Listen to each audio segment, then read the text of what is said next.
I believe that we have in fact discovered the structure of time itself. McKenna developed time wave zero in 1970 after studying the ancient Chinese fortune-telling system known as the I Ching. And out of that came a mathematical algorithm that obviously wanted to be a calendar. And when I looked at it as a calendar, I saw that it described the ebb and flow of change in history. When McKenna placed the I Ching's pattern of peaks and valleys over the timeline of history, he made a startling discovery. When the I Ching system dipped, so did the fortunes of the planet. Here, 1356, the Black Death, a third of the population of Europe, dies. And here, the culmination of the Italian Renaissance in 1492 with the discovery of the New World. Over here, the American and the French revolutions. Here's World War II, and here's us. Because his computer system provides a remarkably accurate picture of the past, McKenna is confident it will prove to be an accurate picture of the future as well. So the predictions of the past give us confidence that what it's saying about the future will also turn out to be true. On December 21st, 2012, the time wave dips off the chart and into infinity. McKenna does not know what will occur on that date, only that it will be the most significant point in human history. One of my guesses is that what we will discover in 2012 that will make this true is time travel. If technologies that could move through time were developed around that time, it would explain why the wave could no longer give a linear description of the unfolding of events, because the unfolding of events would go non-linear at that point. We are living through, in a 67-year period that stretches from 1945 to 2012, a compressed version of a larger historical epoch, 4,306 years long, that also ends in 2012. So that we have reached, by this reckoning, the late 700s right now. This is what we are living through. And ahead of us lies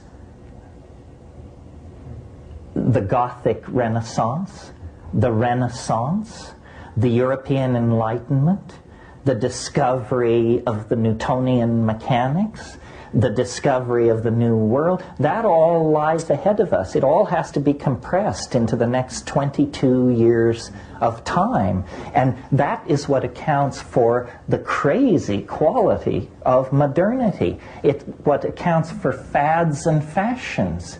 You know, hemlines are rising and falling in a rhythm based on the rise and fall of empires millennia ago. And these things are as causally linked as the orbit of the Earth is linked to the sun, you see. Because we are being drawn toward the attractor through shorter and shorter epochs.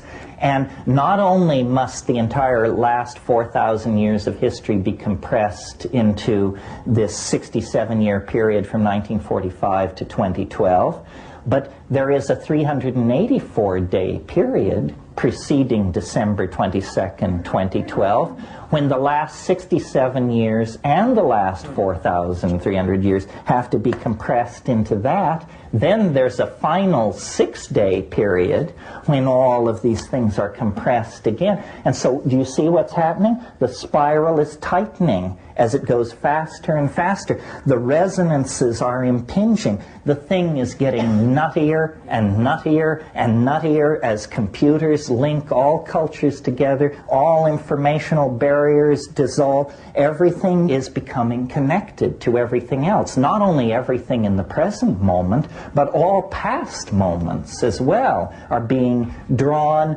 compressed, squeezed toward the production of the transcendental object at the end of time, which is nothing less than all time, all space, shrunk down to an atomic dimension and handed back to us. Do you see? The whole world is an illusion. This is the time in Satya Yuga we should be engaged in talking about illusion and reality. And science also should participate in trying to illustrate this model. This will happen, and this is again that will happen by 2012, when we'll have more favorable energy from the universe, particularly coming from the sun.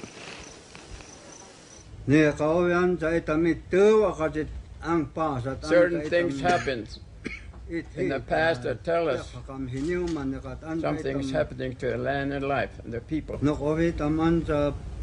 the plant life also tell us, flowers, different type will tell us also that something is happening and something is coming soon. We came to live in peaceful way upon this continent, or this land and life the Great Spirit gave us. We were not to fight each other. We were not to create and destroy things senselessly. We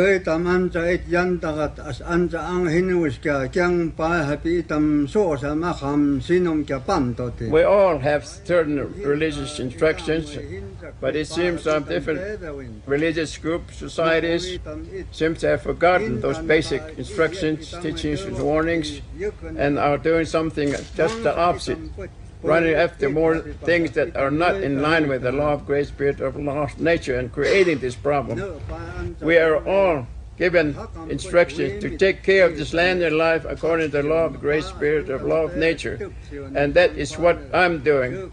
And I hope that you leaders, or you who are belonging to some of the society that may be able to help correct these things, better hurry up and look into this and correct them as soon as possible. It